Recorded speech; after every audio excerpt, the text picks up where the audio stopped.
Well, in the 1970s, when I was growing up, a lot of things that I was influenced around pop culture, television, especially documentaries about monsters and cryptids, and there was always Bigfoot. Bigfoot was the king of all the monsters on that.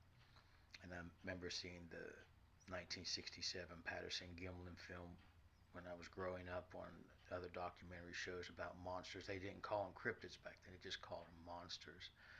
Plus, there was a Saturday morning live action show by Sid and Marty Krofft called the Bigfoot and Wild Boy, and I watched it on Saturday mornings, which were like 30-minute episodes.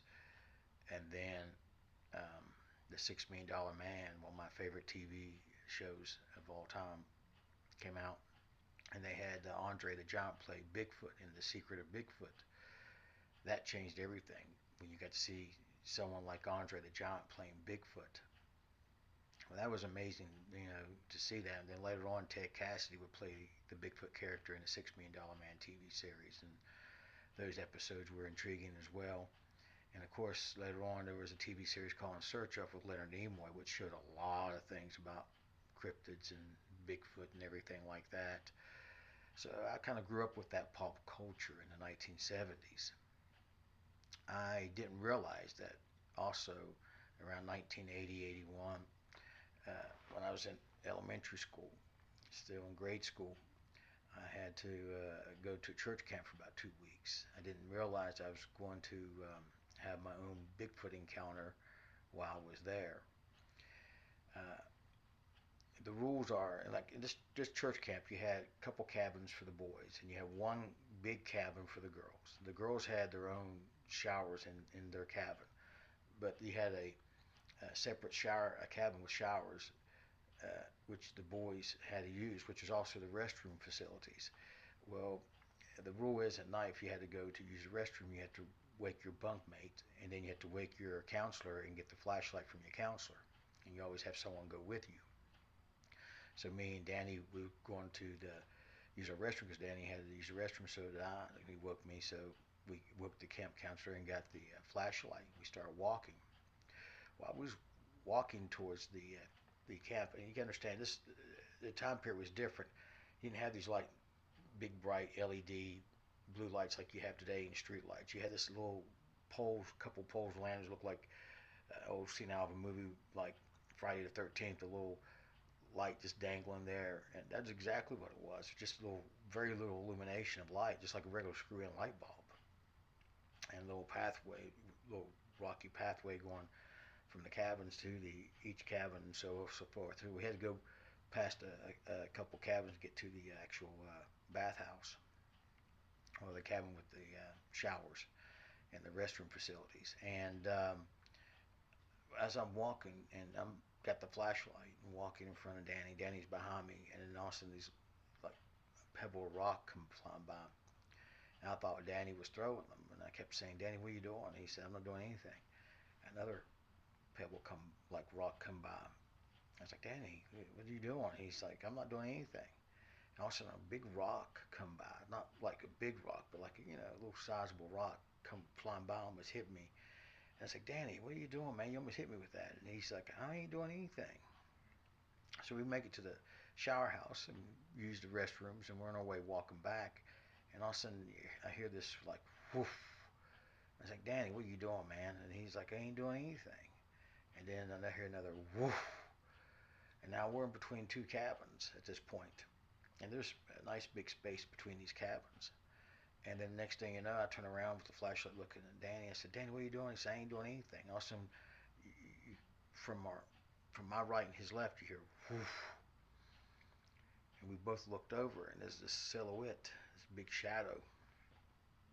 And when and you can see hair and definition, even though it was a silhouette, you still can see these red glowing eyes. It's kind of like orange mixed with red. It's hard to explain. It's a color that's hard to explain.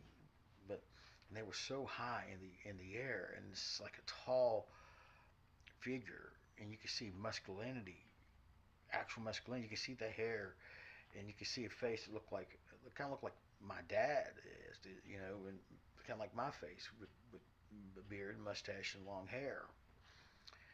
and Danny's like, bear, and he takes off running, and I'm sitting there, and I never point the flashlight at this thing. I'm just at awe at this thing because this thing is like huge, and I'm sitting there like, how in the world does this thing can even exist? And I really wasn't comprehending what I was looking at. And the next thing I know, I take off running, and it felt like I was in slow motion. I mean, I had the whole memory is like in slow motion, and I felt like I was in a tunnel. Like, you know, if you hear water gets in your ear and you hear this like sound or something like that, but it sounded like I was also in a tunnel, like a tunnel effect. It felt like I was moving real slow.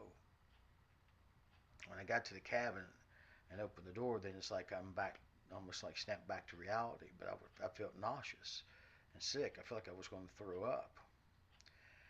And I never forgot about that experience, and it stuck with me through all my life. And then as I got older, then I started realizing these are behavior patterns of what they would call Bigfoot or Sasquatch, uh, because they didn't talk about those type of things. Back then, they didn't talk about the wood knocking.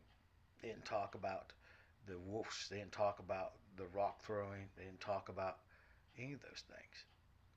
So you wouldn't know about it until years later as I got older.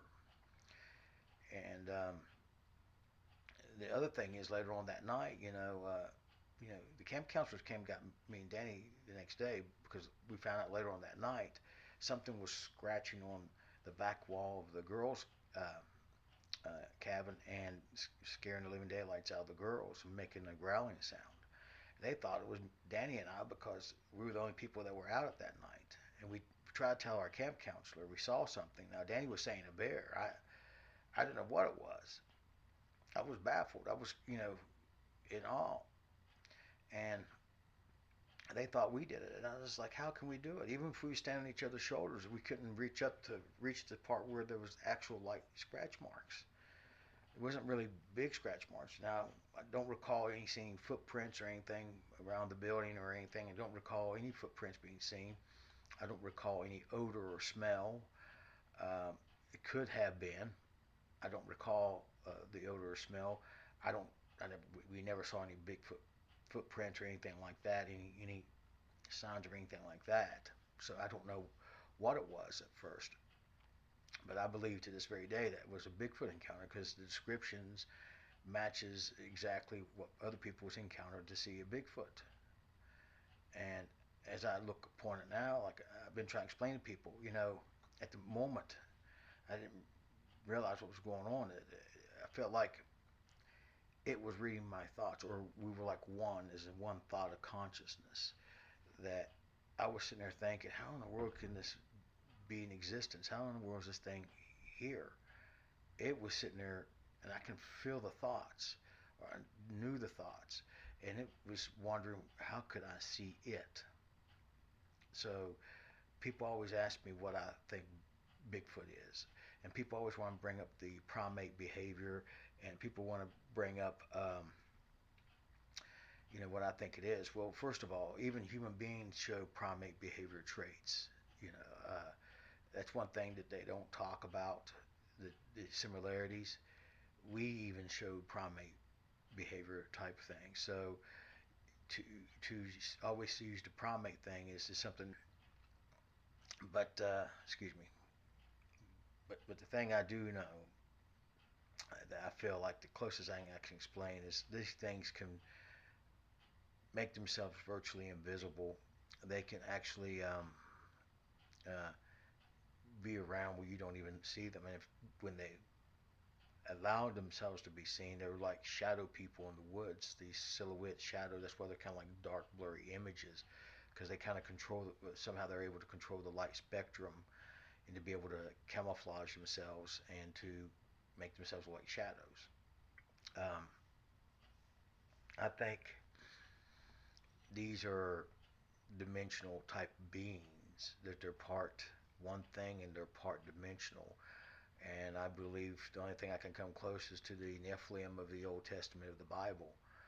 Um, I think that they're the descendants and that they are a race of beings that exist in this world and another world, because if you was to follow the footprints, they just abruptly stop. So I think that they can probably travel interdimensionally. I think they're dimensional beings. I think they're the offspring of the fallen angels to the earth women. That's the only thing I can come to of a conclusion on my thoughts of what they are. I can only tell you my experience, and you can take it how you want to take it. Either you're going to believe me or you're not going to believe me. I'm not worried about who believes me and who doesn't. I just can tell you my experience, and you can take that on how whatever value you want to take it. And I can only tell you what my own personal thoughts are of them. And you got to remember, a lot of people in our world and scientists today, we always think that since technology is evolving and evolving at a rapid pace for our species, we seem to have the tendency to think that we're highly intelligent and we got a lot of knowledge. But I want to tell everybody this. Think about this for a second. Our knowledge and knowledge that we have is only a grain of salt, one grain of salt of our knowledge of the universe, of all things that we know. It's only a grain of salt compared to a Mount Everest of what the universe has of knowledge and information and data. So think about that.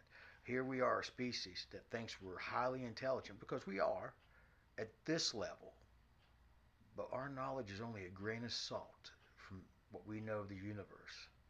Just a mere grain of salt compared to a Mount Everest of universal knowledge. And how in the world can we possibly comprehend that, only being a grain of salt knowledge, even though we think of ourselves as highly intelligent? And we are at this level, but we're not as intelligent as we like to think we are compared to a universal level, to the universe itself. So keep that as food for thought in mind when you think that you might have an idea. All we have is what's called a hypothesis, which is only an educated guess. And we can only go by facts and evidence that we have that we can actually go by. Until we have a better understanding of these creatures and this race, on how they're able to manipulate the light to make themselves invisible, to manipulate the light fragment to make themselves look like shadow people. Till we understand that, it'll take a lot to do. Because again, like I said, we're just a grain of salt of knowledge of the universe compared to a Mount Everest of knowledge of the universe. And I feel that these creatures are part of this Mount Everest of knowledge of the universe. I do think that there is a time and point where we will actually get to a point where we will be able to figure that little piece of the puzzle. But until then, all we have is just guesses. So take it for what it's worth. Hopefully other people will share their experiences if they ever have an encounter with one. Don't be ashamed, because you're not the only one. I'm not the only one. There's other people that out there that has experiences, and I'm only one of few, one of many. So I hope you enjoyed Legends Mountain. I worked really hard on it. There were a lot of challenges making this film. I knew there was some continuity differences and some little bit glitches on the editing, but that couldn't be helped because of the way the movie was filmed and the time and budget that was limited on. But I think we got a very good, wonderful story for a short film, for a feature film, or not, I shouldn't say feature film, but a feature presentation. And I really hope you enjoy Legends Mountain.